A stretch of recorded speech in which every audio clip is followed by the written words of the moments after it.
Allora, Assessore, passiamo a qualche curiosità specifica. Parliamo proprio nell'intimo del turismo. Qual è la situazione a questo punto del comparto? O immagino che ci siano, come diceva anche poco fa, delle grosse difficoltà. Prevedete che vi sarà un po' di respiro per quanto riguarda tutta la costa, diciamo, adriatica, perché a questo punto ci avviciniamo, chiudiamo l'inverno in parte, perché ormai ci stiamo avvicinando alla primavera, perché fra poco è Certo. primavera. Come la vedete? Perché poi con queste problematiche dell'Ucraina, che cosa ritenete che succederà? Riusciremo in qualche modo a risollevarci? Perché è dura attualmente. Che cosa prevedete voi per il comparto?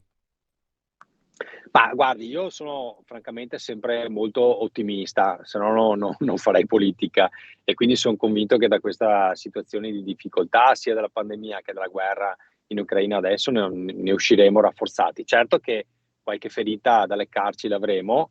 ehm, Dal punto di vista turistico devo dire che questa situazione in particolare legata a ciò che sta accadendo in Ucraina, mhmm, ci porta sicuramente dei problemi, ma relativi, nel senso che le presenze russe nel pre-pandemia in Veneto eran circa 1.000.000 e diciamo se consideriamo anche l'area dell'Est Europa vicina ai confini russi, quindi non solo l'Ucraina, ma anche pensiamo alla Polonia, alla Slovacchia, all'Ungheria, queste aree qua, in tutto parliamo di circa 6 milioni di presenze su 70 milioni di presenze turistiche che fa il Veneto.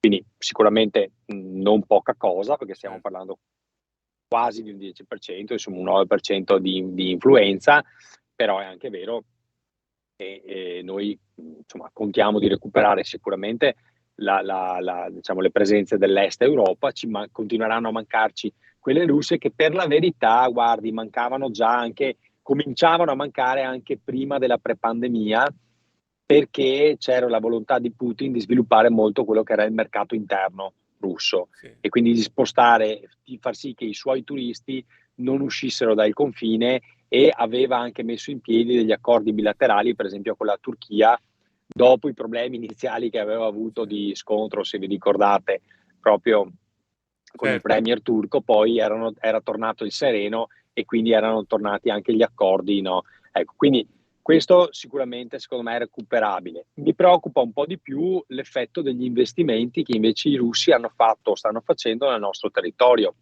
Ricordo che molti alberghi sono stati acquisiti da proprietà russe, penso proprio a Cortina, dove abbiamo già 3 alberghi acquistati e altri in procinto di essere presi diciamo, da oligarchi russi. Poi anche investimenti in quel di Jesolo, di Abano Terme, anche a Conegliano per quanto riguarda le cantine, per esempio, ci sono stati degli investimenti anche su alcune Certo, certo, certo, diciamo sì, sì, sì. cantine Vinicole, e comparto anche vinicolo. vinicole, Sì, esatto, certo. il comparto vitivinicolo.